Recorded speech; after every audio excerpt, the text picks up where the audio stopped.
botar para gravar. Enquanto o povo chega.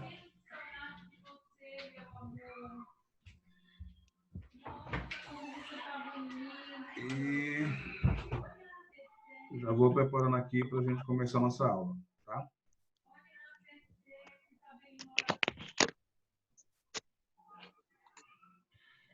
Opa,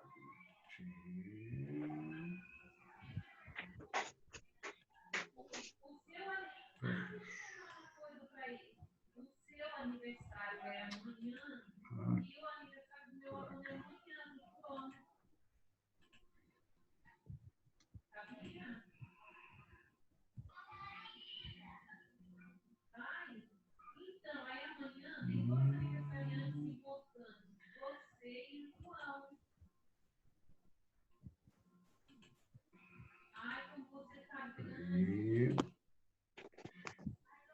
Pessoal, vamos começar a nossa aula de hoje. O tema da aula... Boa noite, professor. Boa noite. O tema Boa da noite nossa a aula de todos. hoje é perda de carga, tá?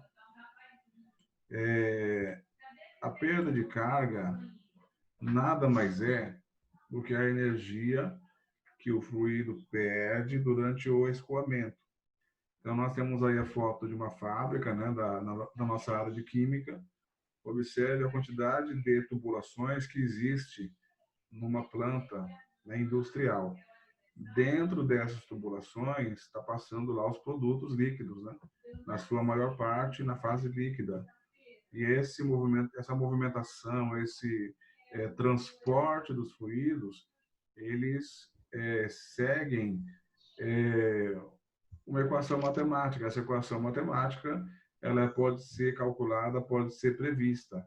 E o nome que se dá para ela na indústria, né, na engenharia, na parte técnica, é perda de carga, tá? Que nada mais é do que uma perda de energia, que vai, o fluido, ao passar pela tubulação, ele vai gastando lá a energia que ele tem, né? E se eu não tiver energia suficiente para empurrar esse fluido, pode ser que ele não chegue no destino.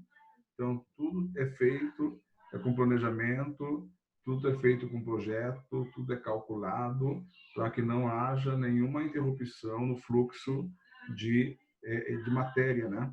Porque numa fábrica, tudo é feito para que aconteça de forma fluida, contínua. Parar a produção significa parar de ganhar dinheiro. Uma planta química, que nem essa aí que eu estou mostrando, ela produz toneladas de produto mês, e essas toneladas se revertem em milhões, e não é de reais, é de dólares, né? É muito dinheiro que gera nisso aí. Geralmente a matéria-prima é muito barata, você compra, né, a matéria-prima por $1 e vende o produto final por 20, 30, 40, 50 dólares. Então, assim, o lucro é muito grande. Quem vai estar operando isso aí é os técnicos em química, os operadores. Ou você vai estar no laboratório, né, controlando a qualidade dos produtos por meio das análises químicas, ou vai para a operação. 30% dos técnicos em química vão trabalhar diretamente na operação da planta química. Deixa eu ver aqui. Ai, meu Deus. Vamos lá. O cara que estudou nessa movimentação de fluido, nas tubulações, né, que é muito conhecido na engenharia, é o Reynolds. Esse Reynolds, ele criou uma tabela, um diagrama, junto com um amigo dele chamado Mutz. Através desse diagrama, eles conseguem fazer mais ou menos uma projeção de quando que o escoamento vai ser tranquilo, né, que eles chamam de escoamento laminar ou estacionário, e quando que ele vai ser turbulento. Então, existe como calcular isso. E a base para o cálculo, né, para saber se o escoamento será laminar ou se será turbulento, é calculando o número de Reynolds. Esse número de Reynolds é calculado usando a massa específica, a velocidade do fluido e o diâmetro, e dividido pela viscosidade dinâmica. Então, essa formulazinha aqui primeira né, do Reynolds, é para a gente conseguir achar o valor dele. E tem uma outra fórmula aqui embaixo, né, que considera a velocidade, o diâmetro e divide pela viscosidade cinemática. Que a viscosidade cinemática, lembra que ela se relaciona com a viscosidade dinâmica. Então, são duas fórmulas que a gente tem para calcular o número de Reynolds. E é importante saber desde já que quando esse número der um valor menor que 2.000, o escoamento sabidamente é laminar, que é o desejado, né? Quando ele está acima de 2.400, ele é turbulento, e entre 2.000 e 2.400, a gente considera de transição. Pode estar laminar e qualquer perturbação na linha muda para turbulento. E esse é o diagrama que eu falei, é o diagrama de Moody. Esse diagrama de Moody, né, eu vou usar para calcular a perda de carga, porque eu preciso saber o número de Reynolds. Primeiro vamos calcular o número de Reynolds, daí eu vou entrar aqui embaixo, né, na horizontal, tem o número de Reynolds ali, 10 ao quadrado, 100, né? Então, na primeira linha aqui, 200, 300, 400, até chegar em 1.000, 10 elevado ao cubo. Aí vai subindo, 1.100, 1.200, 1.300, 1.400, até chegar em 10.000. Perdão, é 1.000, 2.000, 3.000, 4.000. Observe que essa quebrada aqui do gráfico, né, que vem uma linha reta, depois existe uma transição. Essa transição começa na linha do 2.000 de Reynolds e vai até aproximadamente 3.000, né? A gente sabe que a partir de 2.000 já está em fase de transição, e na teoria diz que é 2.400, mas esse diagrama ele começa a formar aí a turbulência já a partir de 3.000. E aí vem as linhas, né? Essas linhas aqui que a gente está vendo são linhas que a gente consegue descobrir o coeficiente de fricção. Esse coeficiente de fricção ele é importante para encontrar a perda de carga. Mais à frente a gente explica mais sobre isso. A outra coisa, pessoal, a aula de hoje é só teoria. Eu deixei os cálculos para a semana que vem, tá? Para não ficar muito pesado, a gente já dá teoria e em seguida cálculos. Mas esse diagrama eu vou usar ele para trabalhar semana que vem. Aí eu vou disponibilizar este PowerPoint para vocês pelo grupo do WhatsApp e também na semana que vem eu vou usar ele de novo para a gente poder calcular a perda de carga de duas situações que nós temos para resolver a semana que vem. Por que a perda de carga é tão importante? A perda de carga, pessoal, ela é importante porque qualquer movimentação de fluido tem perda de energia, né? Essa perda de energia, né, ela se caracteriza na dificuldade que se tem para encher uma simples caixa de água, né? A gente está passando aqui na cidade do Guarujá uma falta de água terrível, especialmente em Vicente de Carvalho, que falta muita água. Aí o que algumas pessoas fazem, né? Coloca uma bomba para puxar água da rua, puxar água da rua para poder encher a caixa d'água. Outras mais, né, que tem um pouquinho mais de conhecimento de hidráulica, o que se faz? Faz uma cisterna, né? Uma cisterna e a água da rua vem, o nível da rua cai na cisterna, enche, é uma caixa de água de solo, né? Enche essa caixa de água que já está ligada numa bomba que quando acaba a água na caixa principal da casa, joga a água lá para cima. E nunca falta água nesse sistema, né? Eu morei num prédio que tinha cisterna e era uma beleza, né? Sempre que faltava água na vizinhança, não faltava água no meu prédio, porque lá tinha cisterna.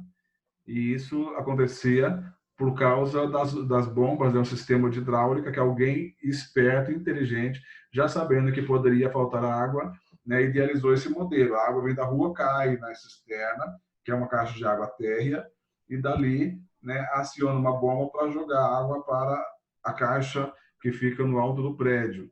e desse jeito realmente não falta água.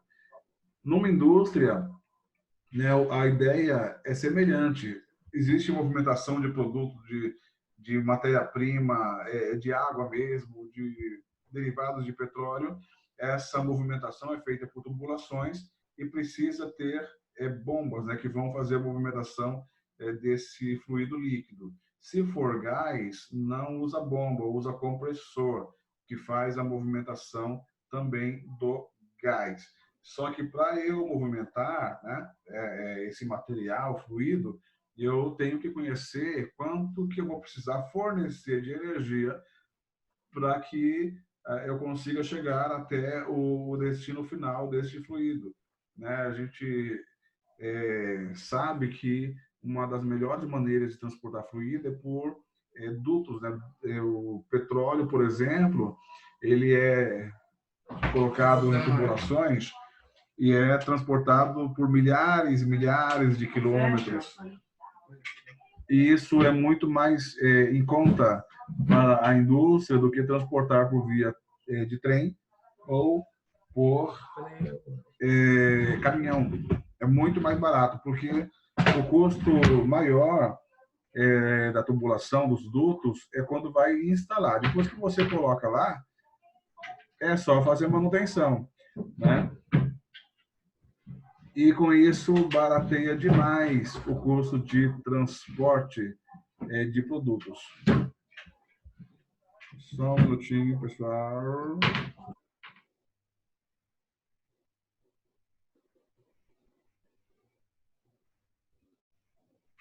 Voltando, trabalhar em casa é uma beleza, né? Vamos continuar. Eu estava falando sobre o transporte de fluido por meio de tubulações. Então, para eu fazer esse transporte, eu preciso de equipamento chamado bombas. Essas bombas vão produzir energia, vão transferir, na verdade, né, a energia que o fluido necessita. E eu preciso fazer uma conta, um cálculo, né? Esse cálculo vai dizer para mim qual é a potência da bomba, o tamanho da bomba, a dimensão da bomba que eu vou precisar colocar para que tudo funcione de acordo. E geralmente na indústria, né, quando chega nessa conclusão, preciso de uma bomba de tanto de potência, nunca se coloca uma só, porque se aquela bomba quebrar, eu vou ter que parar o processo todo? Não, geralmente são duas bombas. Coloca uma para funcionar enquanto a outra está em manutenção, sempre pronta para poder entrar caso a outra quebre. Quebrou uma, você tem outra. Sempre se tem esse cuidado na indústria para que não haja nenhuma parada de produção. Só se for realmente o último caso. Opa. Continuando. Próximo slide. As perdas de carga, né, que é perda de energia, existem dois tipos de perda de carga. Essa que eu vou falar agora, ela chama-se perda de carga normal ou distribuída. Né? Vocês observam aí que tem uma tubulação, o fluido ele passa por dentro da tubulação, né? E durante o trajeto, observe que não tem nenhum impedimento para o fluido, né, passar por dentro da tubulação. Como é que acontece a perda de pressão?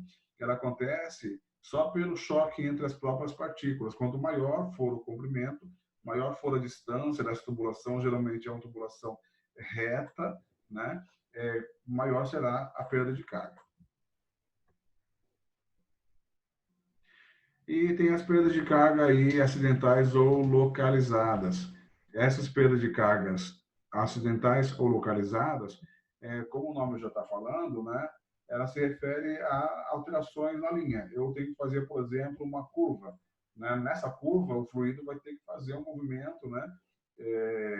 Diferente, esse movimento vai ter perda de energia. Se passar por uma válvula, perde energia. Passar, né, por uma conexão, um T, né, uma subida, uma descida, vai ter perda de energia. Essa perda de energia vai influenciar na mudança de velocidade e vai aumentar né, esse desgaste e essa perda durante esse acidente na linha. Né? Geralmente a gente chama, né, essas intervenções na linha, válvulas, medidores de pressão, de temperatura, T's, curvas, como acidentes. São acidentes na linha. E nesses acidentes, o fluido ele perde energia. Na continuação, nós temos aí as variáveis que vai influenciar na perda de carga.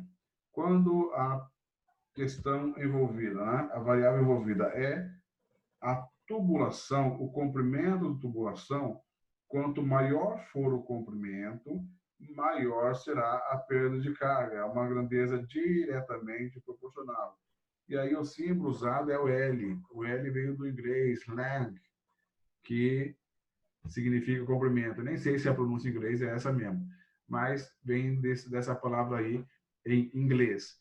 Então, como a perda de energia é pelo choque, né, das partículas do fluido entre elas e também nas paredes da tubulação, no caso, né, conforme vai aumentando o comprimento, ela vai se batendo mais e vai, né, perdendo mais energia. Então, aumentou o comprimento da tubulação, aumenta também a perda de carga. Aí o diâmetro de tubulação. O diâmetro é a largura, né? Quanto mais calibroso for a tubulação, né, vai ser o contrário, a perda de carga diminui. Por quê? Porque se for muito estreito, né, o fluido vai ter que ter mais velocidade para passar. E esse aumento de velocidade aumenta o atrito entre as partículas, e aumentando o atrito entre as partículas, eu vou ter um aumento de perda de carga. Então, se eu deixar mais largo, ele vai passar com mais folga, e passando com mais folga, ele passa mais à vontade e não tem tanta perda de energia. Então, nesse caso, é uma das poucas variáveis que, quando eu aumento ela, né, aumento o diâmetro, eu consigo diminuir a perda de carga. É inversamente proporcional. E a velocidade? Na velocidade, quanto maior for a velocidade, obviamente eu vou ter uma maior perda de carga. Né? Lembrando que se eu tiver movimento devagar, né, o choque entre as partículas vai ser menor e com isso eu vou gastar menos energia. Se a velocidade aumentar, o choque vai se intensificar e a perda de energia vai ser maior. Pessoal, estou indo muito rápido, estão acompanhando a explicação. Tá tudo bem? Estando tudo bem, eu vou prosseguir.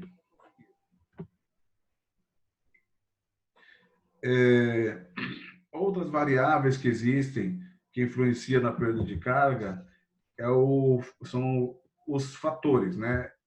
Que é simbolizado pela letra F, e aí envolve várias coisas. Primeiro, a rugosidade. A parte interna do fluido, ela vai ter uma textura, né? Essa textura, que é chamada de rugosidade, vai depender do tipo de material no tubo. Se for plástico, é um valor, se for ferro, é outro valor, se for de cobre, né? Cada material tem a sua rugosidade diferente. E conforme vai envelhecendo a tubulação, né, essa questão da rugosidade ela vai se intensificando, até porque, né, ocorrem incrustações ou corrosões, né, que vai alterar esse fator de rugosidade. E altera também até o diâmetro do tubo. Né? Isso aí é tão interessante, pessoal, porque acontece até mesmo com a questão do nosso organismo, né? As nossas veias, elas podem ficar entupidas lá de gordura e dar um piripaque, a pessoa tem um ataque cardíaco e bater as bolas. Isso tem a ver com envelhecimento, tá? E a viscosidade do fluido também vai influenciar nesse fator. Obviamente que líquidos com viscosidades diferentes vão possuir perdas de cargas diferentes quando passam por uma mesma tubulação. E aí nós temos as expressões de perda de carga. A expressão pelo método racional ou moderno, né, ela é válida para qualquer tipo de fluido. E aí nós temos as simbologias. O J é a perda de carga, é igual ao fator aí que vem multiplicando tudo, que multiplica uma fração. Com o numerador entra comprimento, velocidade, né, ao quadrado, e na parte de baixo, como denominador, o diâmetro e a gravidade. A gravidade é multiplicada por 2. Nós vamos fazer esse cálculo usando essa fórmula na próxima semana. E o método empírico, qual é a diferença do método empírico para o anterior, racional moderno? O método empírico, ele consiste em usar uma fórmula que foi desenvolvida para tubulação feita de plástico PVC, e até 100 milímetros de diâmetro. Quem desenvolveu essa fórmula foi 3 camaradas aí, né? Não sei nem falar o nome deles, é Fair, Ripple, Hisao, parece que eram japoneses, 2 americanos, e eles criaram uma fórmula que até hoje é muito utilizada para tubulações de PVC até 100 milímetros de diâmetro. Normalmente, isso aí se usa para transporte de água, né?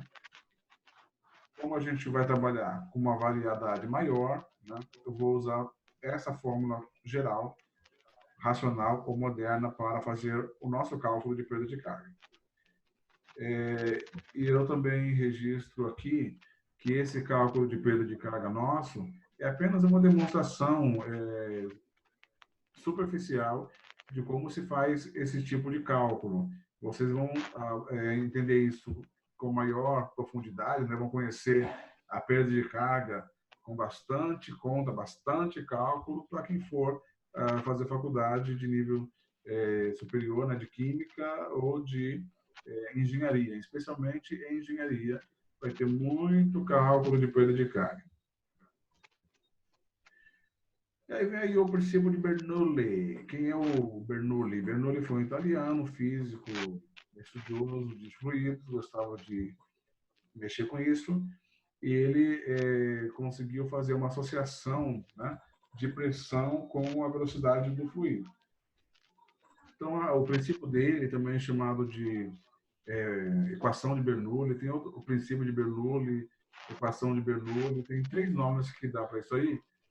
Ele descreve o comportamento do fluido ao longo de uma linha corrente. Nessa linha, ele associa com pressão e é aplicado especialmente para fluido tanto gasoso como líquido. No caso do gasoso, o princípio de Bernoulli que explica por que o avião consegue voar, né, sendo mais pesado que o ar. E quando o avião ele pega a velocidade, a formato da asa do avião faz com que o fluido, que é o ar, passe mais rápido por baixo, passe mais rápido por cima do que por baixo, que ao passar pelo lado de cima, o ar tem que fazer uma curva. Nessa curva, para chegar junto e encontrar com o ar que passa de baixo, ele tem que ser mais rápido por cima. Nessa situação de passar mais rápido por cima, abaixa a pressão do lado de cima e aumenta a pressão do lado de baixo, o avião consegue levantar voo e se sustentar no ar. No caso dos líquidos, nós aprendemos em hidrostática sobre a pressão. Quanto mais fundo, maior a pressão do fluido. E aí isso vai se refletir num reservatório, num tanque, se eu fizer furos desse tanque. Obviamente, se o furo for muito perto da linha lá da superfície, né, do fluido, o jato vai ser mais fraquinho, porque lá em cima a pressão vai estar mais baixa. Agora, se eu fizer furos mais embaixo, eu vou ter um jato cada vez mais forte, porque a pressão hidráulica ela aumenta com a profundidade, tá?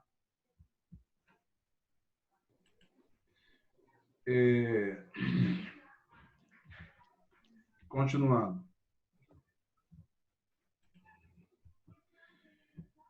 Então, para eu usar a equação de Bernoulli, o que eu faço, né? Quando é que eu vou conseguir usar isso aí? Eu tenho que ter algumas condições. Primeiro, a viscosidade tem que ser considerada nula, ou seja, zero. Aí isso explica, né, que a linha de corrente está indo, né, de uma forma fluida, sem atrito, sem nenhuma restrição para a fluidez. A segunda, o caudal tem que ser constante. Caudal aqui no caso é a vazão. A vazão ela não vai se alterar durante esse processo. O fluxo do fluido tem que ser incompressível, ou seja, a densidade vai ser constante, não vai mudar o volume dele vai se manter fixo e, consequentemente, a densidade também. E essa equação, ela se aplica ao longo de uma linha de corrente de fluxo irrotacional, ou seja, sem turbulência. Se não tem turbulência, considera-se o escoamento laminar. E aí nós temos a equação de Bernoulli. Eu não vou aplicar exercícios com essa equação, porque ele demanda tempo para fazer e para entender. E aí, eu acho que foge um pouco o propósito do nosso curso, o tempo é reduzido e nós também estamos nessa condição de pandemia que deixa as coisas um pouquinho mais complexas. Então, só voltando a falar essa parte aqui, observe que essa tubulação de exemplo abaixo, ela começa mais estreita e depois ela larga. Essa largueza vai influenciar na velocidade do fluido, tá? Na parte mais estreita, a velocidade é maior.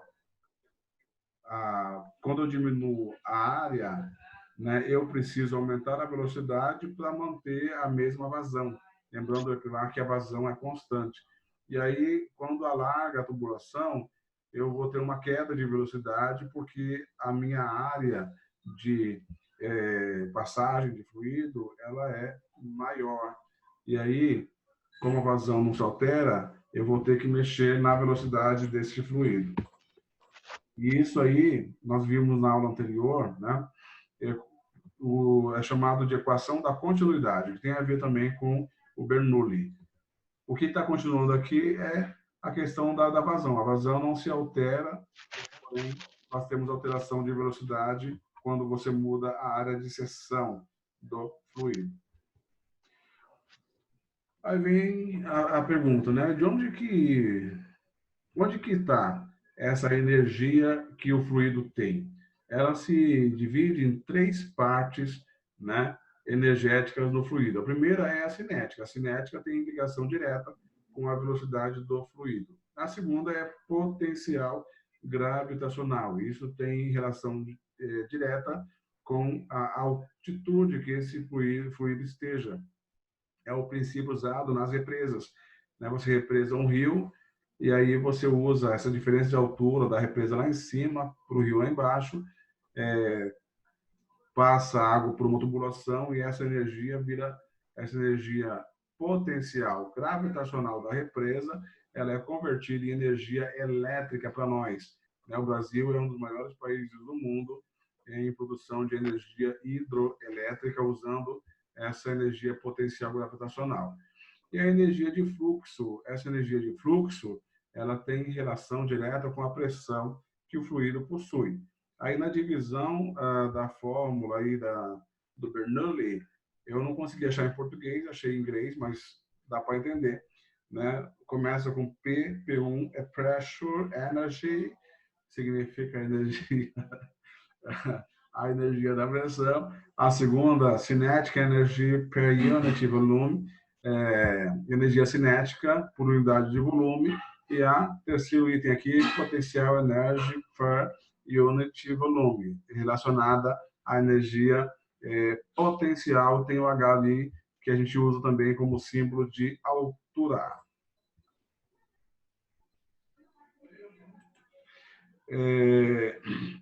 Aqui eu tenho o estreitamento. Nesse estreitamento, né, é onde se aplica aí a equação do Bernoulli para que o fluido se mantenha sem perda, né, de quantidade aí, no caso de vazão, ele tem que aumentar bastante a velocidade neste estreitamento, tá?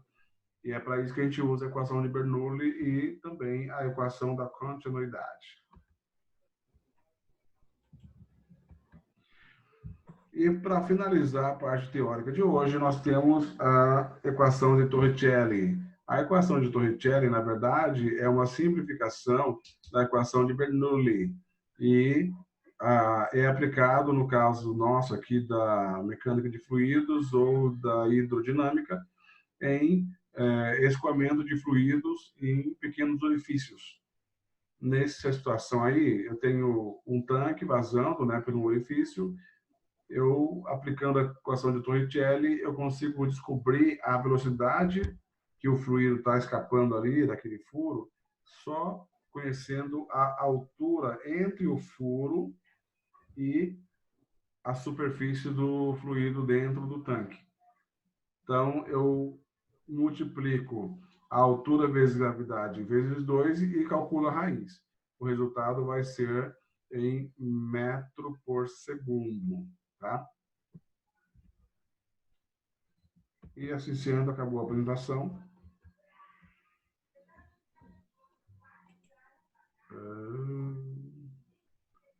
Vou voltar. Aí, interromper, voltar aqui.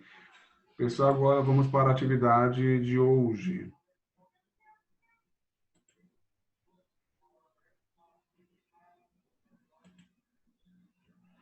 Então, pela nossa atividade de hoje, são questões somente teóricas, né? Vocês vão encontrar essas respostas no slide que eu acabei de passar. Eu vou disponibilizar essa apresentação, né, que eu fiz para vocês nos grupos de WhatsApp das classes. Mas eu vou fazer um comentário breve de cada uma delas e, na sequência, eu vou dar por encerrada a aula.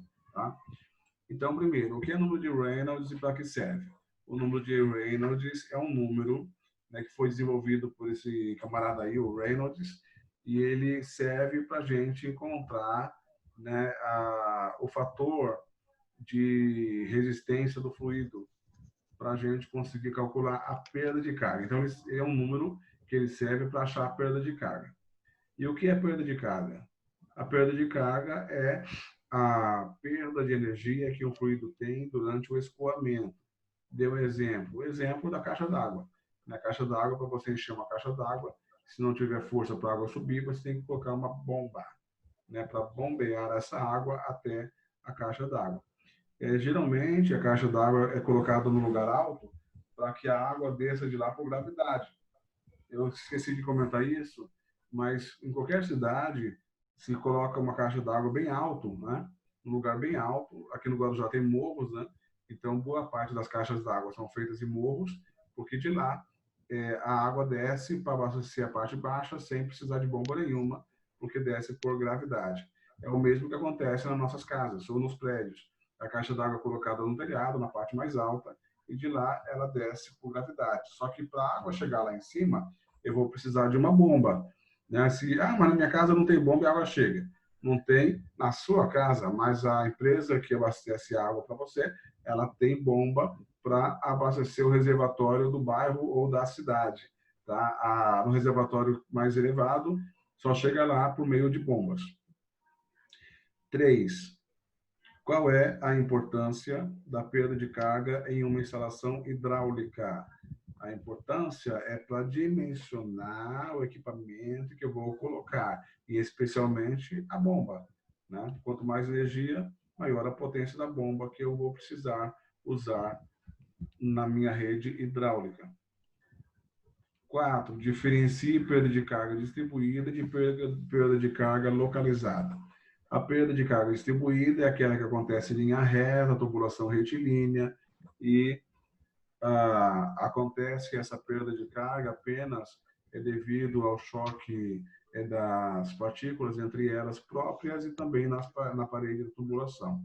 E a perda de carga localizada, ela acontece devido aos acidentes na linha, né, que também é chamada de perda de carga acidental. Nessas acidentes que são curvas, T's, válvulas, medidores de pressão, medidores de temperatura, toda vez que vai passar por qualquer diferença que tenha na linha ou na tubulação, ela vai perder energia. E 5. Quais são as variáveis que influenciam na perda de carga? É o comprimento da tubulação, quanto maior o comprimento, maior a perda de carga. O diâmetro da tubulação, quanto maior o diâmetro, menor a perda de carga. Tá? É a única que é invertida. Depois tem a velocidade, maior perda de carga, e os fatores de rugosidade, de envelhecimento da linha e também de viscosidade. Quanto maior for esse fator, maior vai ser a perda de carga. 6. Quais as diferenças entre os métodos para expressar a perda de carga? São dois métodos principais, o método racional e o método lá intuitivo empírico. A diferença é que o empírico é só para a tubulação de PVC até 100 milímetros, geralmente trabalha com água. O método racional ele é universal, serve para qualquer fluido. 7. Comente o princípio de Bernoulli. O princípio de Bernoulli ele estuda o comportamento do fluido frente ao escoamento, como é que ele se comporta, a velocidade, e trata basicamente de um princípio de conservação de energia. O fluido ele vai passar pela tubulação e vai ter alteração nas suas grandezas, né, pressão e velocidade principalmente, que vai se alterar, mas vai se manter o balanço de massa, porque a vazão se mantém a mesma. E as condições exigidas para que isso aconteça, o fluido tem que ser ideal, não pode ter viscosidade, a vazão tem que ser caudal constante, eu não posso ter mudança de densidade, né? Um fluido incompressível, e é isso aí. E na 9, quais são os componentes que constituem a energia do fluido? São 3 componentes. Energia cinética, que vem da velocidade, energia potencial, que tem relação com a altura do fluido, e a energia de pressão. Né? E 10. Qual é a equação de Torricelli e onde é aplicada? A equação de Torricelli é uma simplificação da equação de Bernoulli e ela é aplicada para furos, né, em tanques, onde você consegue calcular a velocidade que essa água é esguichada, é perdida. É isso. E a frase aí do inventor americano, Thomas Edison, quanto maior, nossa maior fraqueza é a desistência. O caminho mais certeiro para o sucesso é sempre tentar uma vez mais. Não entregue os pontos. Tudo bem, pessoal? Alguma pergunta? Alô? Tudo bem? Não havendo questionamentos, eu considero a aula encerrada. Beleza, pessoal? Deixa eu fechar aqui. Então, foi muito bom estar com vocês. Assim que terminar essa aula, eu vou gravar e colocar ela à disposição dos senhores. Ok? Ok. Alguém quer falar nada, não? Todo mundo quietinho? Ok, professor. Obrigada. Maravilha. Tchau para vocês. Tchau, professor. Tchau.